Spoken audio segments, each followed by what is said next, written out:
Hey, so I want to talk to you guys today about a little bit of a life update.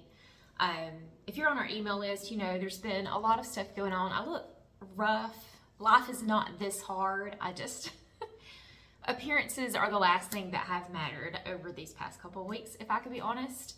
So we have mold in our home, and I'm going to be talking about that. Going to be talking about an update about that, an update about Christmas, and also a little bit about the gathering of rest that we have coming up.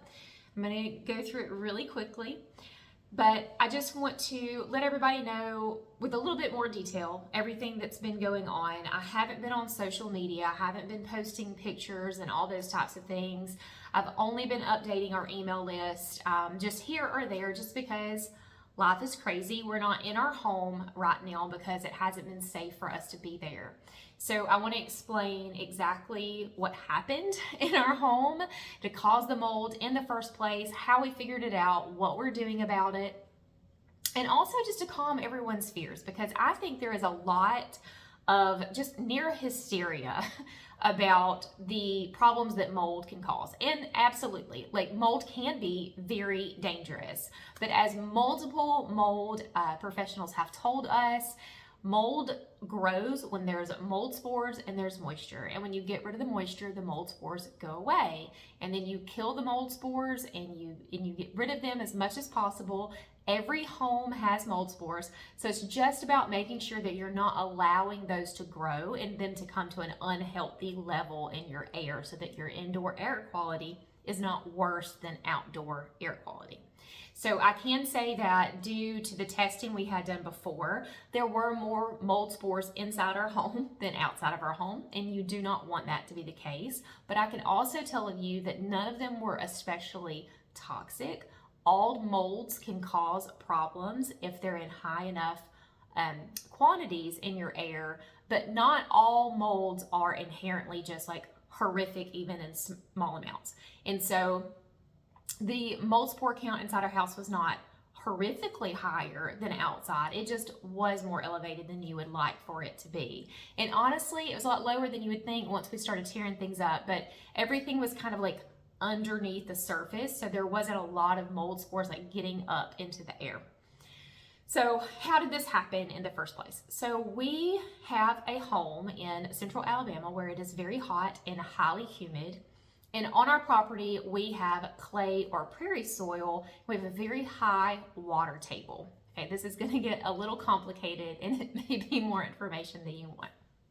A very high water table. We also have a fairly large pond right beside our home as well. So there's a lot of moisture in the air around and under our home because of those factors. Well, there was a moisture barrier under our home when we bought it, but over the past few years, we've had animals and stuff get under our home, and just that dry rotted over time, and it kind of got tore up under one portion of the crawl space. So part of the crawl space was still cover the moisture barrier and part was not. And honestly, we'd never lived on this kind of soil before in these kinds of conditions, so it just didn't feel like it was that big of a deal, like it's just a piece of plastic. So that was our first mistake, okay? Second mistake, or not mistake, it was just a life circumstance. This is like a series of unfortunate events that you would never have expected to kind of like culminate into this horrible situation. Okay, so the next step was that just over a year ago, we took up carpet through our hallway and our schoolroom. So our schoolroom is kind of our second living room in the home. It's right off of our kitchen. And we put new vinyl plank flooring that's like waterproof, padding attached to the back. Great stuff. We did that down our hallway, through our schoolroom, and then into the kitchen. And it was already in our laundry room from our original renovation of our laundry room. And that was great. We loved that stuff. It was very spill proof, very like stood up to lots of scuffs. And this is an extremely high traffic area in our home that we, people coming out of the pool and stuff, we just did not want to have carpet in that part of our house anymore. And the carpet that was in there was like 40 years old. So we put down this really very waterproof, not breathable, very sealed flooring, okay? And the mistake that we made that we didn't realize was a mistake until it was too late was that our subfloor was made of 2 layers: plywood, and on top of that, OSB. OSB is like, not like chipboard, but like the cardboardy kind of stuff. Like it's a 1/2 inch thick, but it's that material that like if it gets wet, it swells and it falls into a million little pieces of particle board kind of stuff. And so that was what we put our vinyl plank floor on top of, because that was what's been in the house since it was built 50 years ago. Why would we not? Linoleum had been on top of it. Laminate floor had been on top of it. Why would we think anything about it? So we put down the vinyl plank, no problem, for a year, right? So we're trucking along, we're doing okay. Then we have a new air conditioner installed. So for the 5 years we'd lived in our home, we had a 15-year-old air conditioner that just did not put out enough air. It was struggling all the time, and the temperature in our home during the summertime at the lowest would be 78 to 80 degrees. That was as cool as it ever got, and that was with our air conditioner running full speed all the time. We had a crazy high power bill every summer. It just kind of was what it was. But then it finally died. And so earlier this year, we replaced our air conditioning with a 5-ton unit, and we had new intakes put in and more vents put in, and we got our house nice and cool. So we could have 70 to 72 degrees during the hot summer days in hot, humid central Alabama. Okay, so now we have a torn moisture barrier. We have a waterproof, non-breathable material on top of OSB, and now we have cooler temperatures inside of this house during the heat of the summer than our house has probably ever experienced since it was built. And as you can imagine, this was a recipe for disaster. The extremely cool temperatures inside of the house, coupled with the moisture and the heat under our house and the moisture coming from the high water table and all these things because of the broken water barrier, created condensation on the back of the vinyl plank. It literally pulled liquid up, and that soaked into the OSB. So the first issue we had were these humps in our hallway. Like the floor is like level and there would be this hump. And to begin with, we thought it was a foundation issue, and that those were our beams that were like, you know, and we're on this prairie soil, so that can happen during a drought. And so we're like putting soaker hoses down around our house and all this kind of stuff to try to fix that issue. And we finally, after this, just get worse, and there were more of them popping up, but only in the hallway, which was the weird thing initially, because we thought it was the beams. Like, we're not having other foundation issues. We're not having cracking. We're not having doors not closing. Why are we just getting these giant humps? So we finally take the vinyl planks up in the hallway to reveal that everything's wet. And at this point, like, it happened so rapidly once it started. It happened at the back of the house, at the back where the vinyl plank was, where the moisture barrier was torn, and it slowly made its progress only up through the areas of the vinyl plank. So we didn't have any mold or any swelling issues under the carpeted bedrooms, only the hallway and then up through the schoolroom. And we finally managed to get things stopped before it creeped into the kitchen. We also, at this point, discovered that underneath our home, because we don't just go underneath our house for no good reason, but we went under there to inspect to see what all was going on, and we found that the entire underside of our house was completely coated in mold, and the space between the vinyl plank and the OSB was molded. The OSB was obviously saturated, swelled. That's not ever going away. Then even between the OSB and the plywood was also molded, and then the plywood that was underneath the house was molded. So just a mold sandwich. And this is about 500 square foot of our 2,500 square foot house. So I don't freak out typically about things that really don't need to be freaked out about. I get mad easily, but I don't freak out in like life emergencies. I keep my cool. So my husband is also extraordinarily steady in all circumstances. So we made a plan. We had to get through the peak back to school homeschool curriculum shopping season of July and August before we could handle this, because we knew we needed major mold remediation. We were going to need major reconstruction in our home. We've had a new roof and a new pool liner and a sump pump and a new air conditioner this year. So we did not have the funds to be able to just pay a mold remediation company to come in or a contractor to come in and make these these corrections and fix everything. We just did not have the ability. We knew we were going to have to do it ourselves, and really that means my husband was going to have to do it himself while I like took care of the family.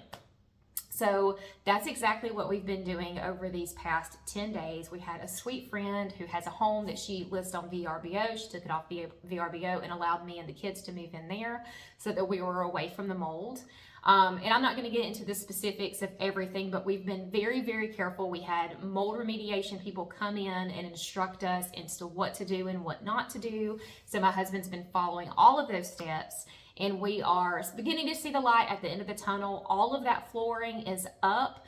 All of the mold has been sprayed, and all of the rooms that were not moldy were sealed off so that it couldn't infiltrate, but we'll still be fogging our entire house. Air scrubbers are running. The next step is HEPA vacuuming up every nook and cranny in that area, fogging it, even though we've already done we saturated the mold. Now we're gonna fog it, and then we're also painting that, and then new plywood subflooring, and then new carpet, because we're just, obviously the first thing we did was fix the vapor barrier underneath the house.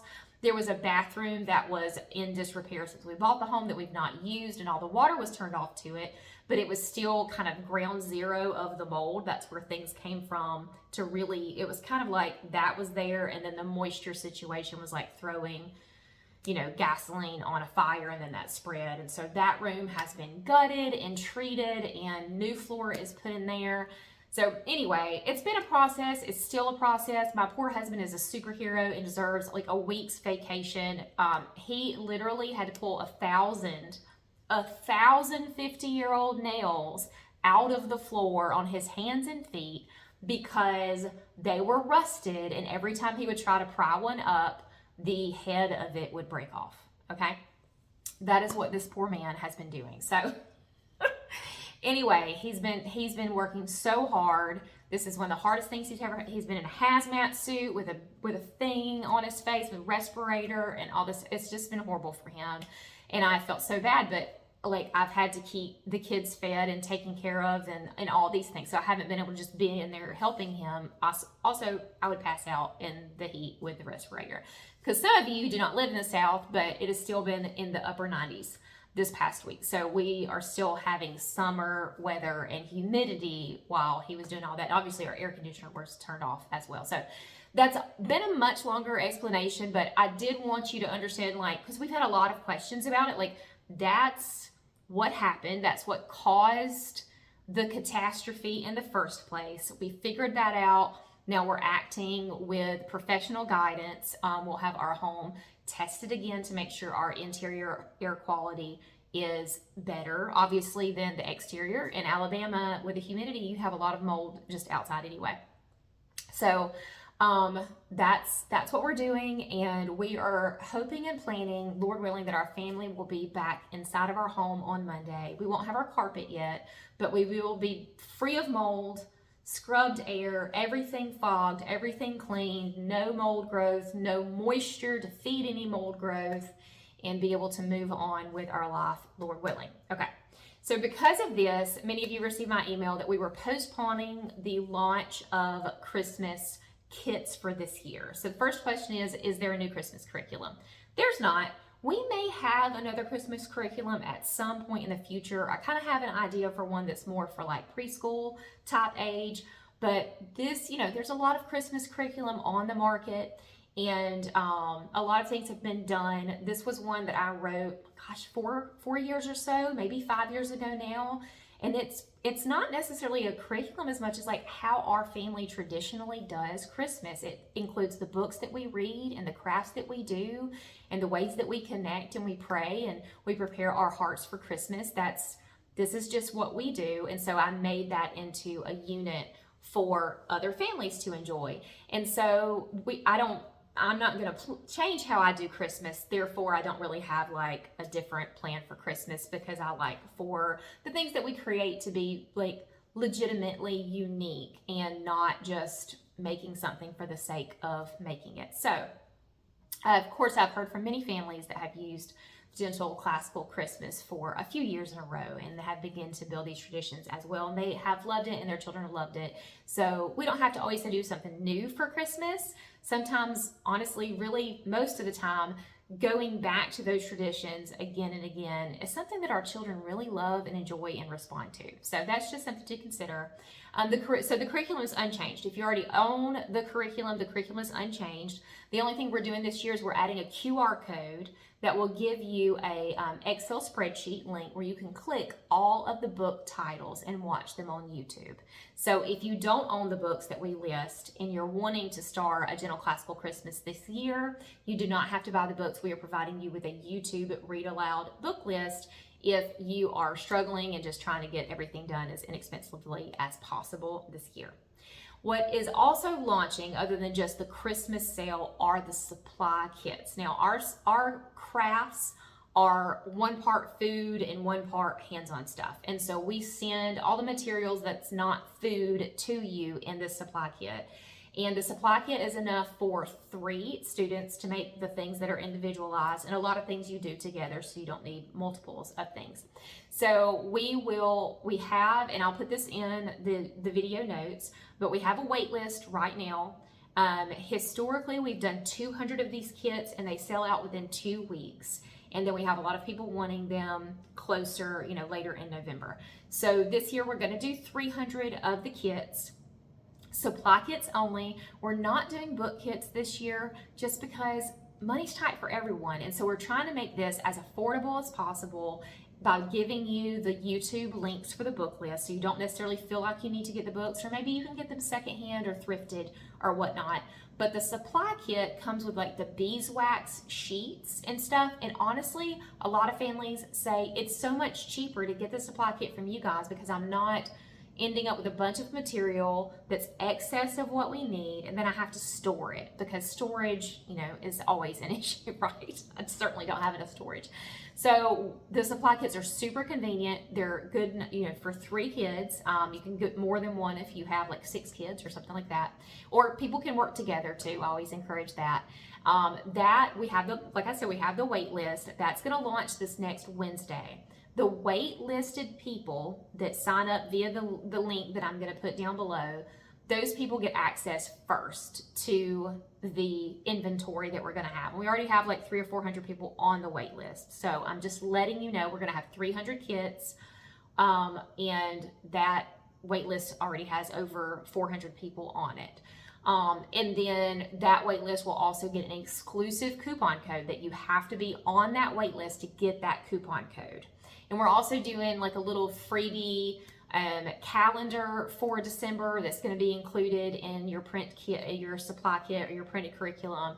And I think we're doing a paperback book as a gift too. So it's going to have a couple little free gifts in there, and then a little bit of coupon code, because we just want to bless your family and make your Christmas traditions as wholesome and lovely and good and beautiful and Christ-focused as possible, and we don't want to add to your stress. So we're giving you a calendar, we're giving you the supplies, we're giving you a little bonus book, and you'll have like a whole plan in place, and everything will be super convenient. You'll have little countdown cards to count yourself down to Christmas. So I think if you haven't used this before, you're absolutely going to love it. If you have, get ready for your supply kit if you're not wanting to have to pull those materials together yourself. Okay, last thing. A Gathering of Rest is coming up November 14th through the 16th in Prattville, Alabama.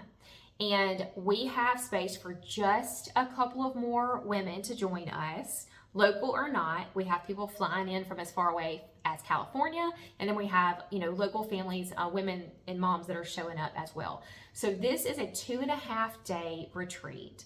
And the heart behind this retreat is just to not retreat from our family, but retreat toward God in the same way that Christ would step away from his disciples, and he would go and be alone with the Father, and he would seek his will, and all the noise of the world and all the needing from him would fall away very temporarily, so that he could come back to serve with a heart full of his Father's goodness and truth and renewed energy and renewed strength. And we all need that. A homeschooling mom is often expected to take her breaks by going to buy groceries, maybe by herself, or when she takes a shower. Like for the homeschooling, homemaking mom, it's rare that you're even in a vehicle by yourself. And if your only break is getting to go to the grocery store by yourself, I just really want you to be encouraged that, like, it is okay to step away from your family. It's not only okay to step away from the people who you love and lead, it is also like Christ to do that. And if it's not something you want to do, that's not meant to make you feel guilty. There are many mothers who never feel like they need a break from their family, and that's okay. We're all made differently. But as a deeply introverted person who is very overstimulated by noise and a lot of physical contact and stuff, I'm the best mom to my children and the best wife to my husband when I take time, and I do so quarterly in some way, even if it's just to go see my sister and hang out with her and sleep in her bed and have some alone time, just to get away from all of the demands and focus my heart and my mind on God and ask Him, what does He want to do in our family, in my heart, in my marriage, in my business, all these things during this next season. So at the Gathering of Rest, you will be poured into by 3 seasoned homeschool moms. We'll be there the entire time, and then we'll have one special keynote speaker, Amber O'Neill Johnston, who is an amazing author, an amazing speaker, will be there encouraging us as well. And then 2 ladies that you may have never heard of, but they are my very best friends in the world, will be there pouring into you.